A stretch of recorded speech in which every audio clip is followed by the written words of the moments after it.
এই সিভিলে এসে কোনো কাজ হয় না কখনো। আমার বাচ্চাটার অনেক জ্বর ছিল, আমি সিভিলে নিয়ে আসলাম।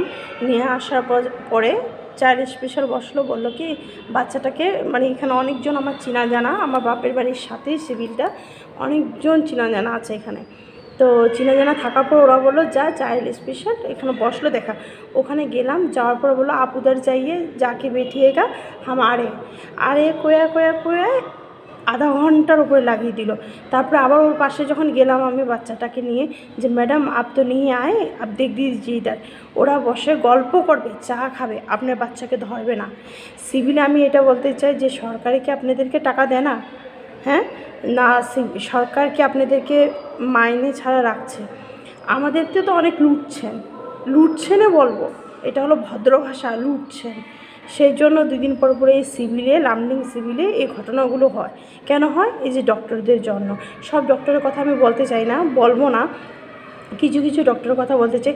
আর এই পয়সা থাকলেও সবাই, আমাদের এখানে রেলটা একটু দূরে পড়ে, আমার শ্বশুরবাড়ির থেকে কাছে, আমার বাপের বাড়ির থেকে একটু দূর পড়ে, সেই জন্য আমি ভাবলাম সিভিলে নিয়ে আসি। সিভিলে আমার বাচ্চাকে কখনো দেখাই না, তারপর আমি একটু ভাবলাম সিভিলে নিয়ে আসি, বাচ্চাটাকে একটু দেখাই।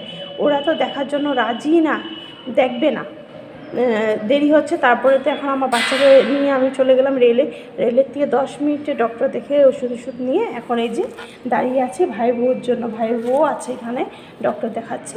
ও 2 ঘন্টার থেকে লাইনে, এখন ডক্টর গিয়েছে ইঞ্জেকশন মারতে, ডক্টর প্রেগনেন্ট, সেই জন্য ইঞ্জেকশন মারতে গিয়েছে, চা খেতে যাবে, ভাত খেতে যাবে, আপনি দাঁড়িয়ে থাকতে হবে লাইনে।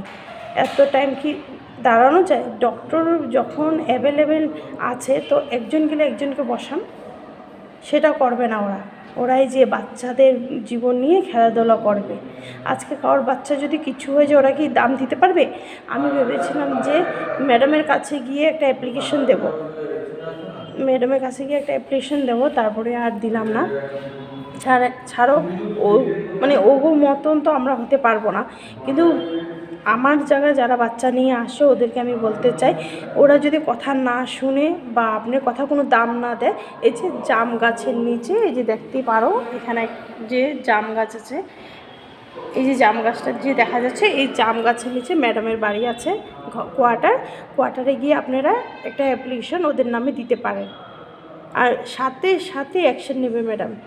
একটু দেরি করবে না, কেন কি এখানে নার্স থেকে, ডক্টর থেকে, এখানে যত হেল্পার আছে সব আমার বাপের বাড়ির আশেপাশেই, সব চিনা। আমাকে বলেছিল যা একটা অ্যাপ্লিকেশন দিয়ে দে, দিলাম না আমি। এটা নেক্সট টাইম যদি হয় তাহলে নিশ্চয়ই আমি দেব।